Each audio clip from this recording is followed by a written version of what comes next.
अस्सलाम वालेकुम वरहमतुल्लाहि वबरकातुहू। तो आज मैं तीसरी नवाफिल नमाज के बारे में बात करने वाली हूँ, जिसको पढ़ना बहुत फजीलत है। बट उस नमाज को लेकर हम काफ़ी कंफ्यूज रहते हैं। मैं काफ़ी कंफ्यूज थी जब नमाज़ पढ़ना शुरू किया था। तो मैं इस नमाज़ को लेकर इतनी कंफ्यूज थी कि इसकी कितनी रकातें होती हैं, कौन सा सही वक्त है इसे पढ़ने का। बट अल्हम्दुलिल्लाह मेरी कुछ फ्रेंड्स आलिमा हैं, तो उन लोगों ने मुझे काफ़ी हेल्प किया। और अल्हम्दुलिल्लाह मैं अब इसे बहुत सही तरीके से पढ़ पाती हूँ। तो मैंने सोचा कि मैं इस बारे में बात करूँ, और जो लोग मेरी तरह कंफ्यूज हैं, मैं ज़रिया बनूँ ये कन्फ्यूजन दूर करने का। तो आइए बात करते हैं इस नमाज के बारे में। तो मैं जिस नमाज के बारे में बात कर रही हूँ वो है सलातुल ज़ुहा। ये हमारे यहाँ 3 अलग नामों से जाना जाता है, इशराक, चास्ट और अवाबिन। तो पहली बात तो ये, इस नमाज को ये कहना कि चाश्त और अवाबिन मगरिब के बाद पढ़ी जाती है, ये बिल्कुल भी दुरुस्त नहीं है। ये मगरिब के बाद नहीं पढ़ी जाती है। इसे हम ज़ोहाल से पहले पढ़ सकते हैं, ज़ोहर से पहले पढ़ सकते हैं। 11:30 बज गया तो बस वक्त ख़त्म, आप नहीं पढ़ सकते इसे।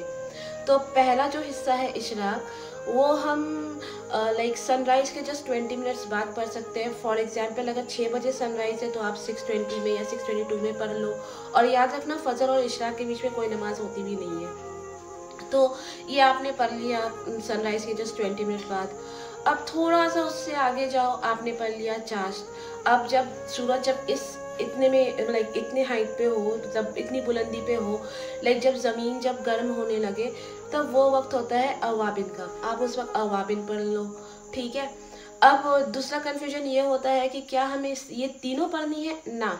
अगर आप इशराक पढ़ रहे हो तो आप चाश्त मत पढ़ो, अगर आप चाश्त पढ़ रहे हो तो आप अवाबिन मत पढ़ो, और अगर आप अवाबिन पढ़ रहे हो जो कि आप 10 बजे पढ़ोगे तो आप ये चाश्त और इशराक मत पढ़ो, ठीक है।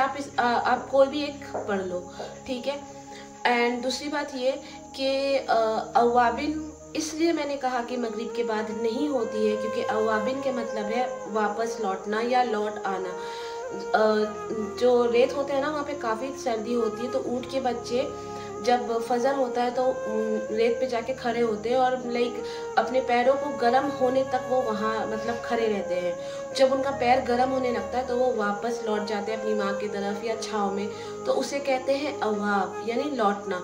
तो इसलिए मैंने कहा कि अवाबिन मगरिब के बाद नहीं होती, क्योंकि मगरिब के बाद तो सूरज इस बुलंदी पे नहीं होगा ना, हमारा बदन तो गर्म नहीं होगा ना। तो यहाँ पे तो हदीस से ही साबित है कि जब ऊँट के बच्चे लौटने लगे, जब उनका पैर गर्म हो और वो लौटने लगे।